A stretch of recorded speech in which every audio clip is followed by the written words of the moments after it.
کہ ہم پر عذاب نہیں آتا. کوئی بہت زیادہ اللہ تعالیٰ معاف فرمائے دولت نہیں جمع کرا بیٹھے شاہی خزانے میں کہ ہم سے پوچھا نہیں جائے گا. یہ مہلت ہے, مہلت کو مہلت سمجھو. پھر جب پکڑ آتی ہے نا اللہ کریم کی, میں نے دیکھا ہے کروڑوں روپیہ 6 اولادیں. ایک شخص کے بچے باہر سے آ رہے تھے, وہ بندہ بیمار تھا. مجھے کہنے لگا حضرت جی دعا کریں میں ان کے آنے سے پہلے مر جاؤں ورنہ آ کے مجھے مار دیں گے. دعا کریں. اتنی بے سکونی, کروڑوں روپیہ پڑا ہے تو یہ عذاب نہیں؟ کوئی ضروری ہے کہ پتھر برسیں گے تو سمجھ آئے گی؟ یہ جو سگا بیٹا بوڑھے باپ کے قریب سے گزر جاتا ہے, سلام نہیں لیتا تو اس کو عذاب نہیں سمجھتے؟ یہ جو امت کی بیٹیاں, امت کی بچیاں, ہماری بچیاں ایک سال کے اندر 75,000 ہزار بچی ایک ڈویژن سے بھاگ کے شادی کر رہی ہے, اور ایک صوبے سے. تو اس کو آپ اللہ کا عذاب نہیں سمجھتے؟ یہ معمولی بات ہے. نہیں ہمارے رنگ ہو رہے, ہم بڑے سمارٹ ہیں. 1500 سال مہلت دی نوح علیہ السلام کی قوم کو. کتنے سال؟ بول کے بتائیے, بول کے دوبارہ بولیے. 1500 سال. کوئی آدمی اپنی سمارٹنس پہ خوش نہ ہو جائے کہ 20 سال ہو گئے میں تو نافرمانی بھی کر رہا ہوں, روٹی بھی پک رہی ہے, میں تو حرام بھی کھا رہا ہوں, پھر بھی سب ٹھیک ہے. 1500 سال مہلت دی. پھر حضرت نوح کہنے لگے اللہ میں نے تو بڑا سمجھایا, نہیں باز آتے. تو رب کریم نے فرمایا کشتی بناؤ. اللہ کے پیغمبر کشتی بنانے لگے تو قوم مذاق اڑانے لگ گئی. اب کیا کرنے لگے ہو؟ اب کشتی بنانے لگے ہو, خیر تو ہے, قوم مذاق اڑا رہی ہے. حضرت نوح علیہ السلام کا آپ نے کشتی بنائی, پانی کہاں سے نکلا؟ نہ بارشیں ہوئی نہ سیلاب آئے. ایک تندور تھا, اس کے اندر سے پانی نکلنا شروع ہو گیا. کبھی تندور سے بھی پانی نکلا ہے, پر جب نکالنے والا چاہتا ہے تو وہاں سے بھی ایک تندور سے پانی نکلا. اتنا نکلا کہ قوم ساری ڈوب گئی. قرآن مجید کے صفحات شہادت دیں گے کہ حضرت نوح کی قوم کا بچہ بہ گیا. بچے صرف وہ تھے جو حضرت نوح کے ساتھ ہو گئے, تباہ ہو گئی. اللہ بے نیاز ہے, بے نیاز. 1500 سال مہلت ملے اور تو پھر بھی کہے رب بڑا کریم ہے, معاف کر دے گا. 1500 سال تجھے گنجائش دے اور تو کہے کوئی نہیں, بات معافی ملنی چاہیے ابھی بھی. میرے بھائی, حضرت صالح علیہ السلام کی قوم, حضرت صالح نے تبلیغ شروع کی تو کہنے لگے پہلے معجزہ دکھاؤ. جی آج تو نہیں لوگ معجزے مانگتے, آج بھی لوگ کرامتے اور معجزے. اللہ معاف کرے, جو چیزیں معجزہ تو ہو نہیں نہ سکتا, لیکن آج بھی لوگ, آپ یقین کریں, کہتے ہیں یہ بڑی نمازیں پڑھتا ہے تو پھر بخشا کیوں نہیں گیا, پھر کیوں نہیں منو سلوا کیوں نہیں اترا اس پر, پھر میں بھی اسی طرح ہی ہوں, کیا اس کے اندر خوبی آ گئی. مولوی بھی ویسے ہی ہے, صوفی بھی ویسے ہی ہے. لوگ مانگ نہیں رہے, لوگ دلیلیں مانگ نہیں رہے, ابھی بھی لوگ بحث نہیں کرتے. کیا فرق آ گیا جی, ویسے ہی ہیں سارے. اللہ تعالیٰ سے ڈرنا چاہیے.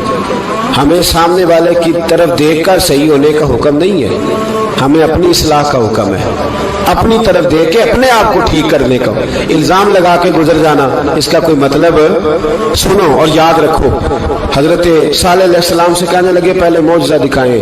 تو حضرت صالح علیہ السلام نے فرمایا اونٹ کہاں سے پیدا ہوتے ہیں؟ کہا اونٹنی کے بطن سے. فرمایا آؤ میں تمہیں پہاڑ کے اندر سے اونٹنی پیدا کر کے دکھاتا ہوں. کہاں سے؟ پہاڑ کے اندر سے. حضرت نوح ساتھ لے کے گئے تو پہاڑ کے اندر سے اونٹنی نکلی, اور اونٹنی بھی گابن تھی, اس کے پیٹ میں بچہ. اور اونٹنی اتنا دودھ دیتی تھی کہ ساری بستی دودھ پی جاتی تھی, پھر بھی دودھ بچ جایا کرتا تھا. لیکن حضرت نوح علیہ السلام نے فرمایا تم نے دیکھ تو لیا یہ اسے, یہ جتنا دودھ دے گی روٹی بھی اتنی کھائے گی. ایک دن تم سارے پانی پیو گے, ایک دن یہ سارا پانی پیا کرے گی. ایک دن تم سارے باقی جانوروں کو گھاس کھلاؤ گے, ایک دن یہ اونٹنی. اور اونٹنی کا نام کیا؟ ناقۃ اللہ, اللہ کی اونٹنی. کس کی اونٹنی؟ نام کیا ہے؟ اللہ کی. یہ اللہ کی اونٹنی ہے. تو حضرت نوح علیہ السلام کی اونٹنی. فرمایا اس کی بے ادبی نہ کرنا. باز نہیں آئے لوگ, باز نہیں آئے. کہنے لگا جی دودھ دینا تو ٹھیک ہے, پر یہ جو سارا پانی پی جاتی ہے نا, یہ صحیح نہیں. یہ جو ساری گھاس کھا جاتی ہے یہ نہیں ٹھیک. دودھ دینا تو ٹھیک ہے پر یہ نہیں صحیح. آپ نے فرمایا اسے کچھ نہ کہنا, اللہ کی اونٹنی ہے. میں کہا کرتا ہوں ان لوگوں نے ناقۃ اللہ کی بے ادبی کی. حضرت نوح علیہ السلام کی اونٹنی کی ٹانگیں کاٹ دی, صالح علیہ السلام کی. اور دیکھو اللہ بڑا بے نیاز ہے, اگر پیدا کرنا جانتا ہے تو حفاظت کرنی نہیں جانتا. لیکن رب کریم نے فرمایا نہ کرنا. انہوں نے ان کے پیر کاٹ دیے, کانوں پہ چھریاں لگائیں. اونٹنی جب مر گئی, اونٹنی اللہ تبارک و تعالیٰ کی وہ اونٹنی جب مر گئی تو حضرت صالح علیہ السلام کی قوم پر رب کریم نے زلزلہ بھیجا. اذا زلزلت الارض زلزالها, جب زلزلے آئیں گے اور جب ان کا زلزلہ آنا زلزلہ آتا ہے نا, کیا کرتی ہے قوم؟ لا الہ الا اللہ, لا الہ الا اللہ, کلمے جاری ہو جاتے. بلکہ ایک دفعہ ایسا بھی ہوا کہ مسجدوں میں اعلان ہونے لگے زلزلہ آ رہا ہے. جو فجر کے لیے نہیں اٹھے زلزلے کے لیے وہ بھی اٹھ گئے. جن کا دعویٰ ہے نا میری سویرے آنکھ نہیں کھلتی, ان کی لگی نہیں کتنے گھنٹے, بعد میں بھی نہیں لگی. ٹی وی پہ اعلان ہوتے رہے کوئی نہیں آ رہا, سو جاؤ چپ کر کے.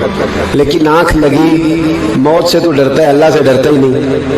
موت کا خوف ہے, رب کا نہیں. زلزلہ آیا, ساری قوم تباہ ہو گئی.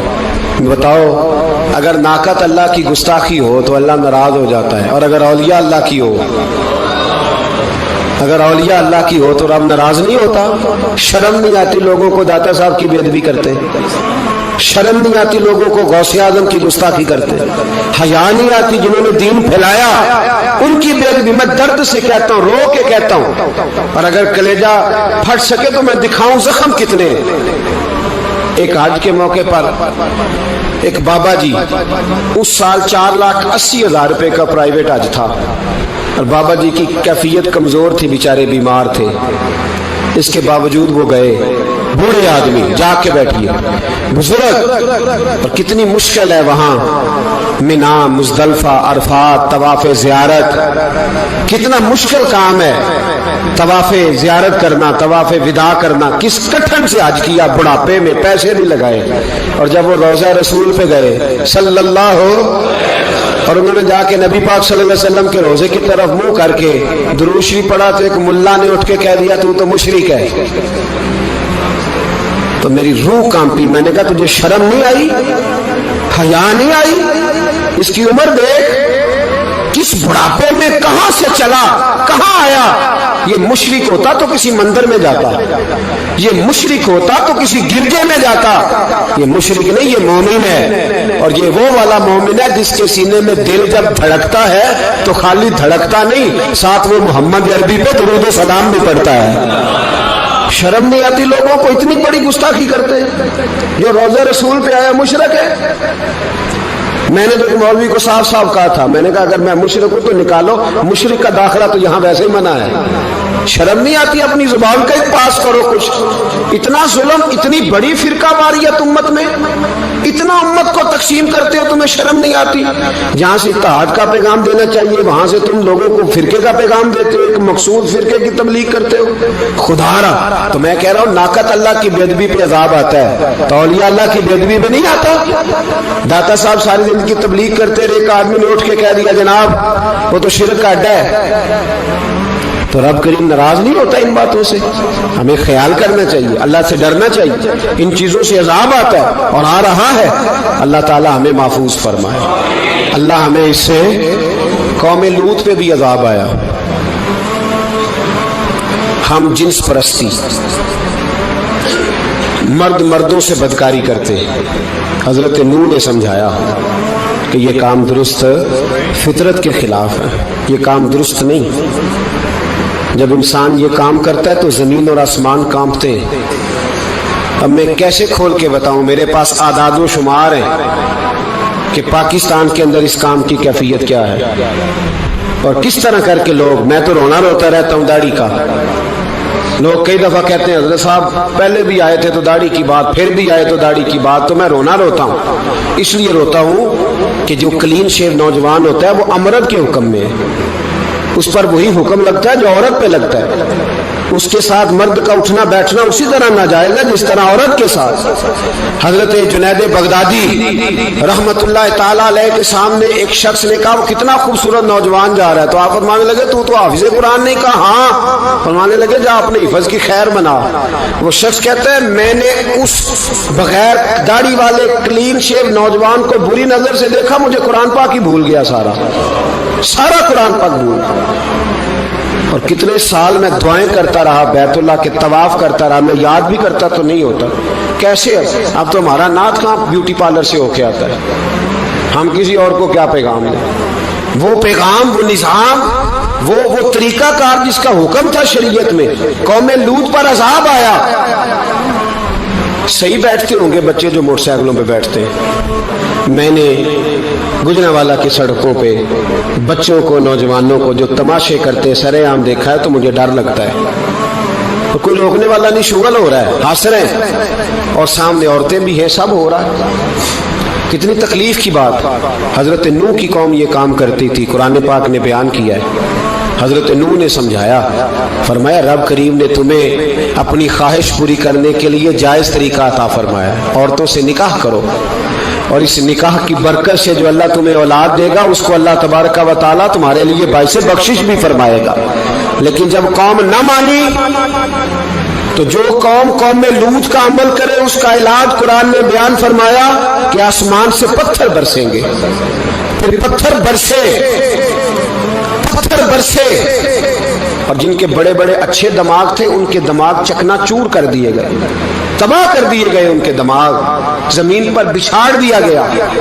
اللہ مہلت دیتا ہے، لیکن اس کا مطلب یہ نہیں کہ انسان توبہ ہی نہ کرے۔ حضرت شعیب علیہ السلام کی قوم پر بھی عذاب آیا، اس لیے کہ بددیانتی کرتی تھی، ناپ تول میں کمی کرتی تھی۔ میں نے کہا تھا شب قدر کی رات کہ یہ کوئی تماشا ہے کہ شب رات آئی تو ساری رات روتے رہے، یا اللہ معاف کر دے، یا اللہ معاف کر دے، رو رو کے چیخے مار مار روئے۔ شب قدر آئی تو پھر چیخے ماری، ساری رات روئے۔ تو جس بندے کا پروگرام ہی نہیں سویرے بدلنے کا، دکان پہ بیٹھ کے پھر وہی ناپ تول میں کمی، پھر وہ اللہ تعالیٰ معاف کرے۔ میں ایک مضمون پڑھ رہا تھا تو وہ فوڈ کے اسپیشل لوگ میں لکھا تھا مہربانی کرو ملاوٹ ہی اچھی چیز کی کر لو، مرچ میں کیری تو نہ ملاؤ اینٹوں کی، وہ تو بیمار کرتی ہے، وہ تو خون کی آنتوں کو روک دیتی ہے۔ وہ کہنے لگا، اور وہ کہتا میں تمہیں بتاتا ہوں کون کون سی چیز ملائی جا سکتی ہے، وہ ملا لو۔ خدا را اس قوم پہ رحم کرو، مہربانی۔ ایک دوست ہے ہمارے، میں وزیر آباد میں ان کے گھر بیٹھا تھا تو ایک میڈیکل، میرا کسی شخص پہ اعتراض کرنے کا میں مجموعی بات کرتا ہوں۔ میں ایسے ڈاکٹروں کو جانتا ہوں جو اللہ تعالیٰ فضل کرے سچ مچ کے نیک ہیں، اچھے لوگ۔ تو بچے کا میڈیکل سٹور ہے، تو والد بیمار ہو گیا تو کہتا ہے ابا جی ڈاکٹر صاحب نے کہا آپ کو ڈرپ لگنی ہے، تو سگے باپ کو ڈرپ لگانے لگا تو باپ کیا کہتا ہے پتر تیری مہربانی مینوں کوئی اصلی لائی، وہ نہ لائیں جڑی لوکاں نو لانا ہے۔ اب وہ پیار سے سنا رہا ہے بات۔ میں نے اسے کہا کہ یہ تو ڈوب مرنے کا مقام ہے نا، ڈوب مرنے کا مقام، کہ جس ملک کے اندر دوائی بھی صحیح نہ بکے، اصلی نہ ملے دوائی بھی، اور پھر وہ قوم کہے کہ ہم نے تو پورے روزے رکھے، ہم نے تو بڑا صدقہ اور خیرات کیا، دوائی بھی اصل نہ ملے۔ جناب شعیب علیہ السلام کی قوم ناپ تول میں کمی کرتی تھی تو اللہ تبارک و تعالیٰ نے ان پر بتا عذاب کس طرح کا بھیجا، شدید گرمی ہوئی۔ اللہ ہمیں محفوظ فرمائے، سارے آمین کہہ دیا۔ دیکھیں کتنا اچھا موسم کر دیا رب کریم، اللہ ہمیں محفوظ فرمائے، اللہ رحمت فرمائے۔ شدید گرمی کی لہر آئی، باہر اتنی گرمی ہوئی کہ لوگ اپنے گھروں میں گھس گئے، جس طرح سورج کی شعاعیں گھروں کے اندر داخل ہو جاتی ہے اس طرح گرمی کی لہر اندر داخل ہوئی، اور جس طرح کسی کو آگ لگ جائے تو وہ آدمی اچھلتا کودتا ہے نا، اس طرح یہ لوگ اچھلنے لگے اور اچھل کود کے مر گئے۔ جرم کیا تھا؟ ناپ تول میں کمی کرتے۔ حضرت داؤد کی قوم بھی تباہ ہوئی، جرم کیا تھا؟ ہفتے والا